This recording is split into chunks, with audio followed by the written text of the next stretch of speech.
नमस्कार, मैं हूँ मिली और हम आज छोटी सी एक सुंदर सी कहानी गणेश जी की सुनते हैं, जिसमें किसी ने गणेश जी को ठग लिया था। चलिए, कहानी कुछ इस प्रकार है।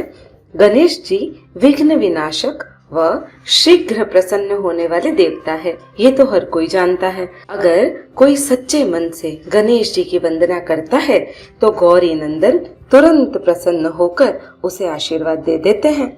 वैसे भी गणेश जी जिस स्थान पर निवास करते हैं, उनकी दोनों पत्नियां रिद्धि और सिद्धि भी उनके साथ ही रहती है। उनके दोनों पुत्र शुभ व लाभ का आगमन भी गणेश जी के साथ ही होता है। कभी कभी तो भक्त भगवान को असमंजस में डाल देते हैं। पाठ पूजा व भक्ति का वो जो भी वरदान मांगते हैं, वह काफी बार बहुत निराला होता है। काफी समय पहले की बात है। एक गांव में एक अंधी बुढ़िया रहती थी। वह गणेश जी की परम भक्त थी। आंखों से भले ही न दिखाई देता था, परंतु वह सुबह शाम गणेश जी की बंदगी में मग्न रहती थी। नित्य गणेश जी की प्रतिमा के आगे बैठकर उनकी स्तुति करती थी, भजन गाती व समाधि में लीन रहती थी। गणेश जी बुढ़िया की भक्ति से बड़े प्रसन्न थे। उन्होंने सोचा, बुढ़िया नित्य मेरी पूजा करती है, परंतु बदले में कभी कुछ भी नहीं मांगती है। भक्ति का फल तो उसे मिलना ही चाहिए।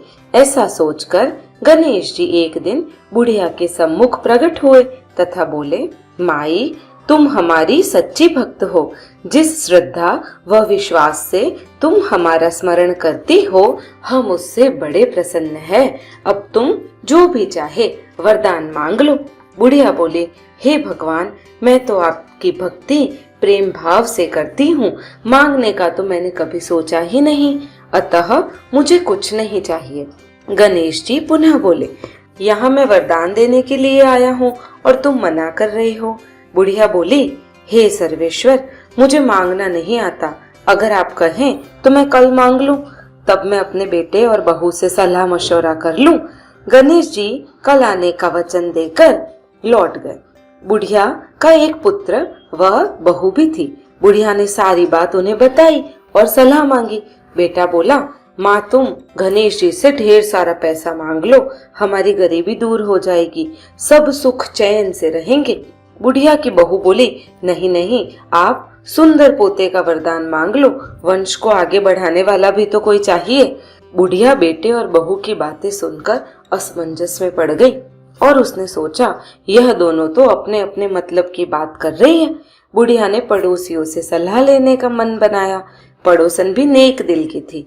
उसने कहा, तुम्हारी सारी जिंदगी दुखों में कटी हुई है, तो अब थोड़ा सा जो जीवन बचा है वह तो सुख से व्यतीत कर लो। धन अथवा पोते का तुम करोगी क्या? अगर तुम्हारी आंखें ही नहीं है तो तुम इन सांसारिक वस्तुओं को भी तो नहीं देख पाओगी। तुम अपने लिए 2 आंखें मांग लो। बुढ़िया और भी सोच में पड़ गई। उसने सोचा, ऐसा मांग लूं जिससे मेरे बेटे, बहू और मेरा तीनों का भला हो जाए। लेकिन ऐसा कैसे हो सकता है? इसी उधेड़-बुन में सारा दिन व्यतीत हो गया। बुढ़िया कभी कुछ मांगने का बन बनाती तो कभी कुछ मांगने का, कुछ भी निर्धारित न कर सकी। दूसरे दिन गणेश जी पुनः प्रकट हुए और बोले, तुम जो भी मांगोगी वह हमारी कृपा से हो जाएगा, यह हमारा वचन है।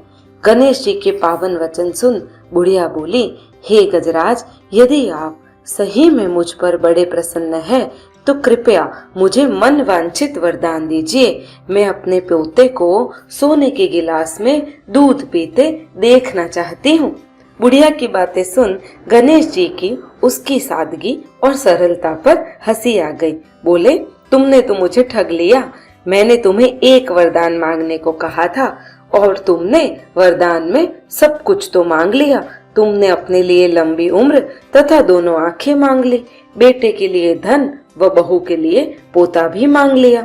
पोता होगा, ढेर सारा पैसा होगा, तभी तो वह सोने के गिलास में दूध पिएगा।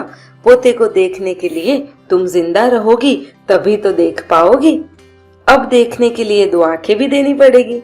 फिर भी वह बोले, जो तुमने मांगा है वह सत्य हो जाएगा। यूं कहकर गणेश जी अंतर्ध्यान हो गए। कुछ समय पाकर गणेश जी की कृपा से बुढ़िया के घर पोता हुआ। बेटे का कारोबार खूब अच्छे से चल रहा था, जिससे बहुत सारा पैसा हो गया और धीरे धीरे बुढ़िया की आंखें भी वापस आ गईं। बुढ़िया अपने परिवार सहित सुखपूर्वक जीवन व्यतीत करने लगी। तो अगर मित्रों आपको मेरी कहानी पसंद आई हो और ऐसी ही मनोरंजक कहानियां चाहते हो तो कृपया मेरे चैनल को सब्सक्राइब कर दीजिए।